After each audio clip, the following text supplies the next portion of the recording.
Olá, gostaria que você me acompanhasse numa leitura que se encontra no Evangelho de Lucas, capítulo 4, a partir do verso 31. Diz assim a palavra do Senhor.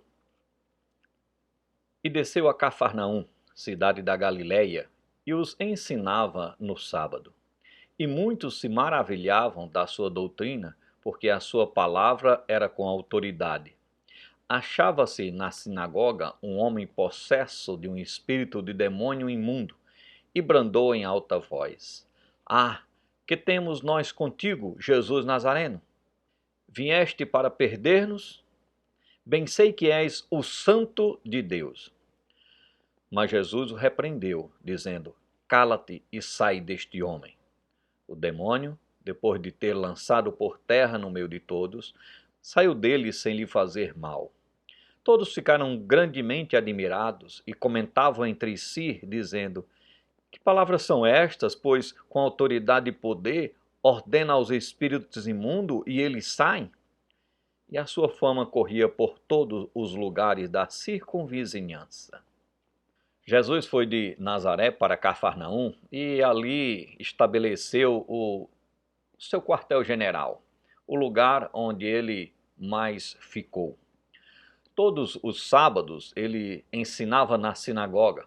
E a sua doutrina era maravilhosa para as pessoas ficavam maravilhadas.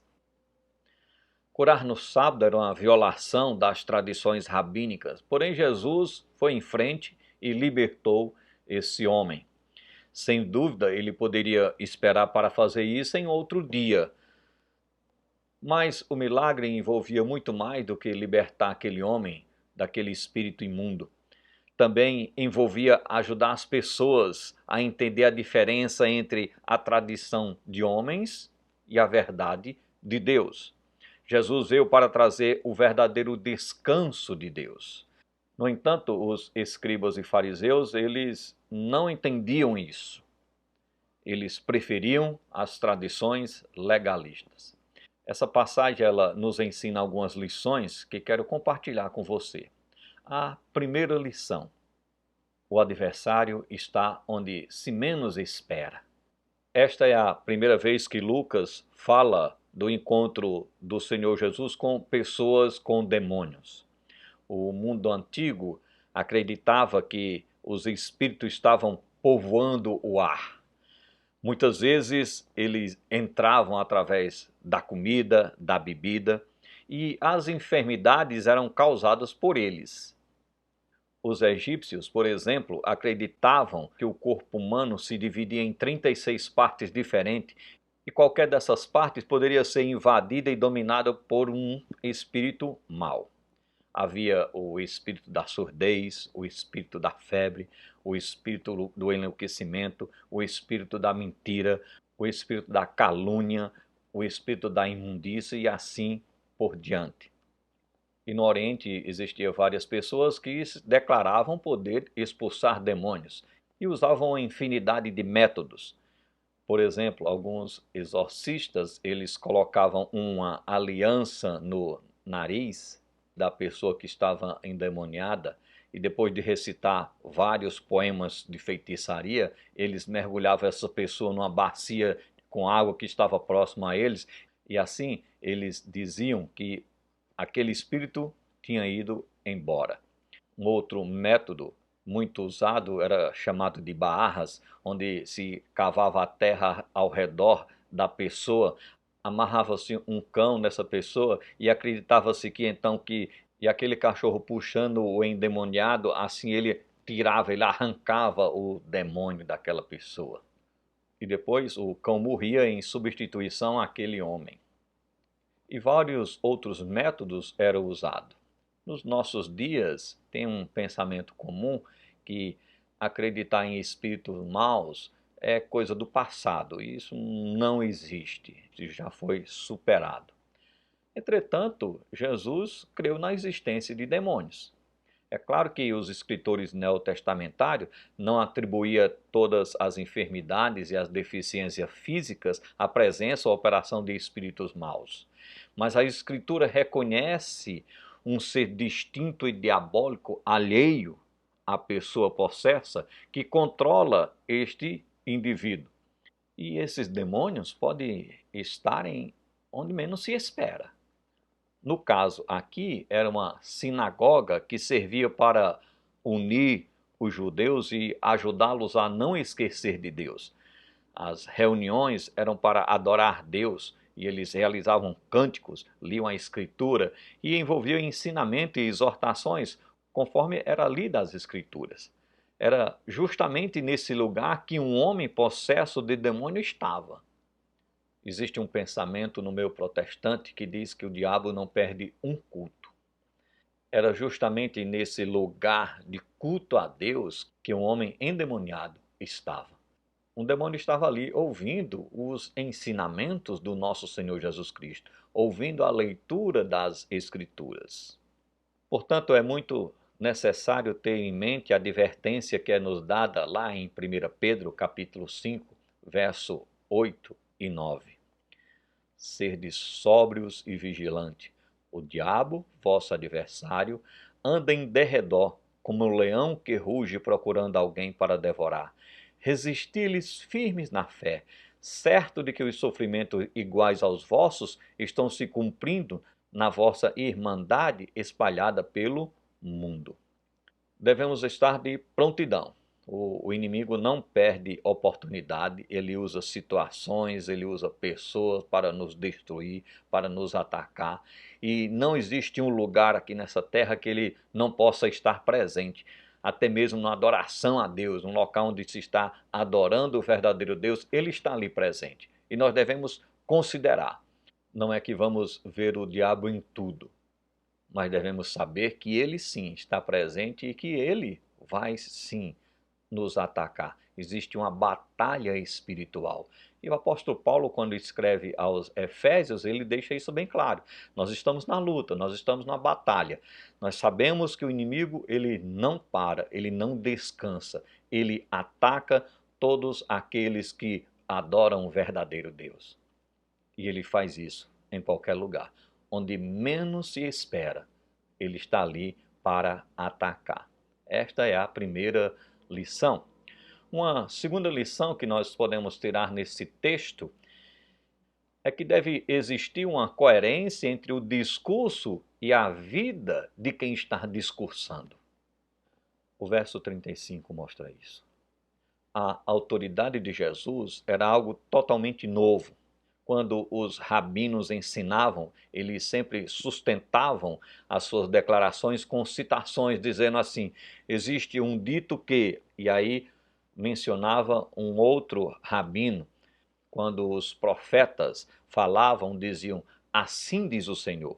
A sua autoridade era delegada. Mas quando Jesus falava, ele dizia: é eu que estou dizendo, é eu que te digo, é eu que estou falando, é eu que estou afirmando.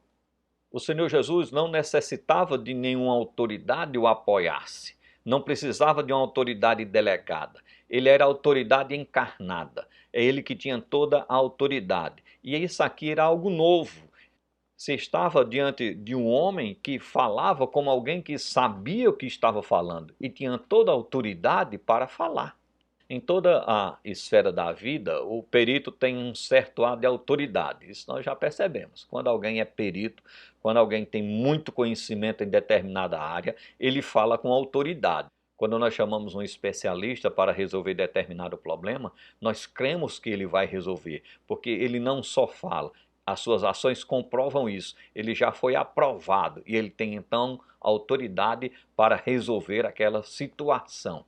A expressão aqui de Jesus de Nazaré era simplesmente um modo pelo qual Jesus era geralmente conhecido. Não é um título que indicava desrespeito. E nessa ocasião, o demônio aqui sabia muito bem quem estava à frente dele. Era o seu grande adversário.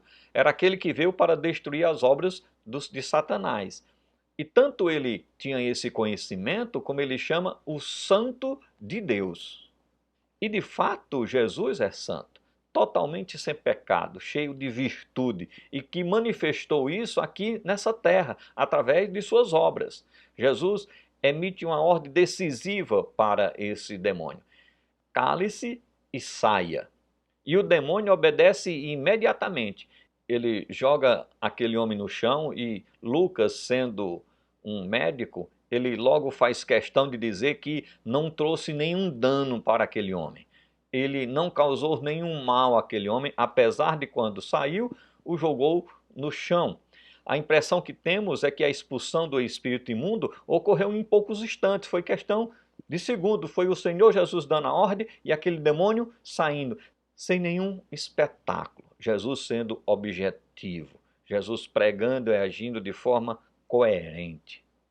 Jesus era coerente com a sua pregação, era coerente com o seu discurso e por isso ele tinha autoridade.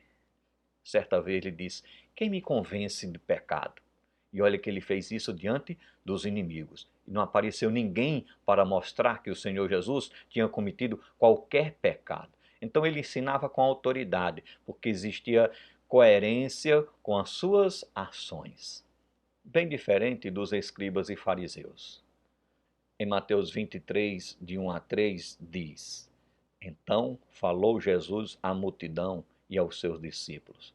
Na cadeira de Moisés se sentaram os escribas e os fariseus. Fazei e guardai, pois, tudo quanto eles vos disserem. Porém, não os imitais nas suas obras, porque dizem e não fazem. Jesus aqui reconhece a autoridade que possui os fariseus em interpretar a lei, mas ele adverte a multidão, adverte aos seus discípulos contra o seu comportamento. Jesus diz, eles na realidade não fazem aquilo que anunciam. Eles ensinam, eles dizem como deve fazer, mas eles não fazem. Então Jesus diz, siga os seus conselhos, absorva os seus ensinamentos, mas não imite o seu comportamento, porque não existe coerência.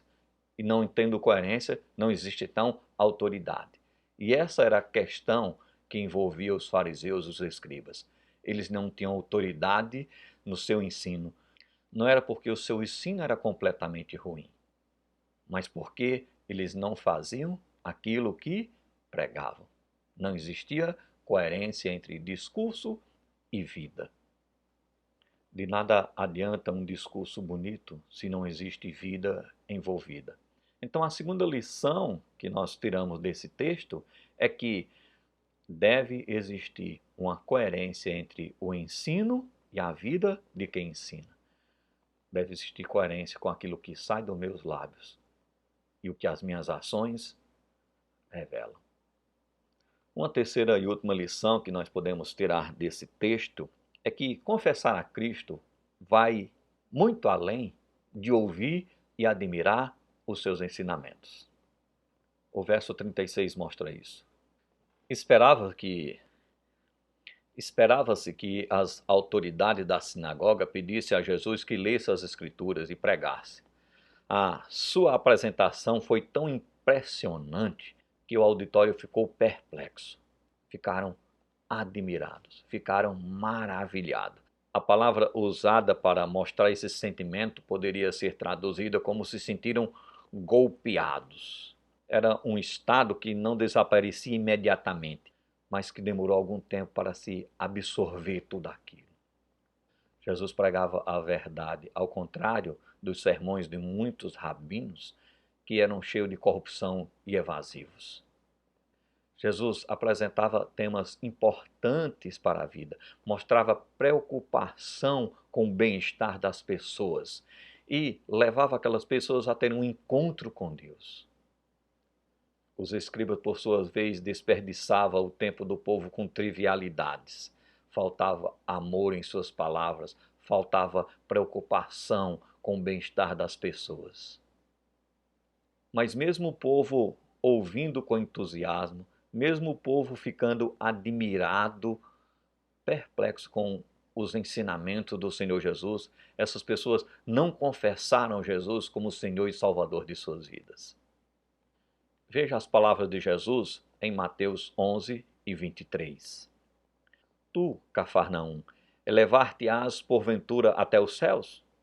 Descerás até o inferno, porque se em Sodoma se tivesse operado os milagres que em ti se fizeram, teria ela permanecido até o dia de hoje. Jesus faz uma pergunta retórica e dramática. Você espera realmente ser exaltada até os céus? Na verdade, você vai para o inferno. Infelizmente, o povo desta cidade desprezou as oportunidades de ouvir a Cristo, de serem salvas por Ele. O Senhor Jesus está dizendo que cidades pagãs, como Sodoma e Gomorra, como Tiro e Sidom, teriam se arrependido se tivesse presenciado os milagres que Jesus e seus discípulos realizaram naquela cidade.